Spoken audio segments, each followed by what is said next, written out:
Hello, and welcome to Ebb and Flow. I hope everyone is enjoying their weekend. Today I want to talk about Fallon's ongoing love-hate, and, in my opinion, very transactional, relationship with Shanny and Reverend. According to Fallon, she first started following them back when Shanny was doing her cooking streams. She says she supported Shanny's efforts before they left the townhouse in Colorado, but eventually lost interest for a while. If I remember correctly, I believe that's around the time Fallon took one of her little sabbaticals, although I'm not completely certain of the exact timeline. At some point last year, Fallon found her way back into the Shanny-verse. But things quickly soured after Shanny called her brainless during a livestream chat. By the time Fallon showed up on my radar, she was furious over that comment and was telling just about anyone who would listen not to donate to Shanny and Reverend, and I'll be honest, that was probably the one thing Fallon and I agreed on during the first 6 months that I was aware of her.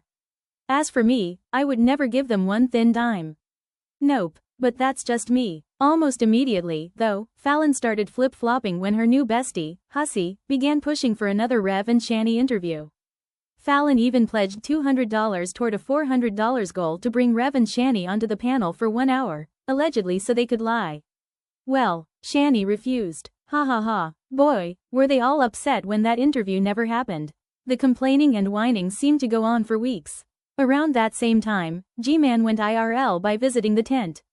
It's worth remembering, though, that G-Man had actually been friends with them at one point outside of YouTube.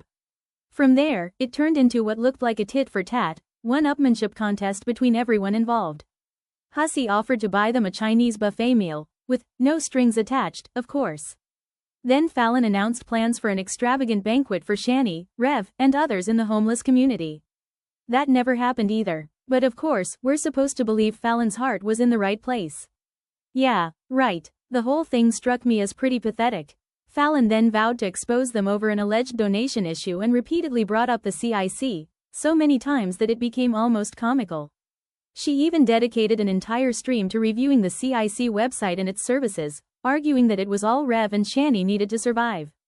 Having worked professionally with organizations like that in the past, I can honestly say I don't believe Fallon understood how those programs actually work.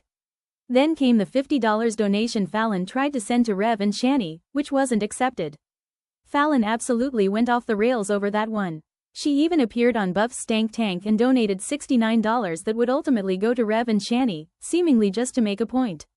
What's interesting is that only days earlier, she had been trying to convince Buff not to host them anymore. So thirsty. Since then, Fallon has made at least 2 more streams about Rev and Shanny. In the latest one, she covered a stream from several years ago in which Rev and Shanny blamed Carrie and her community for getting their Twitch channel taken down after Shanny exposed herself during a sleep stream. Fallon appeared to think this demonstrated a pattern of behavior by Carrie because she believed Rev's version of events. That is, until she thought she heard Rev supposedly snorting something off camera. Near the end of the stream, Fallon told her audience, "This is why we don't give to Rev and Shanny." What? After everything we've just gone through? It truly never ends with Fallon, and as long as she keeps making content that I find this ridiculous, I'll be here to cover it. So there you have it, another one of Fallon's brilliant deductions. Thank you for stopping by Ebb and Flow. See you next time.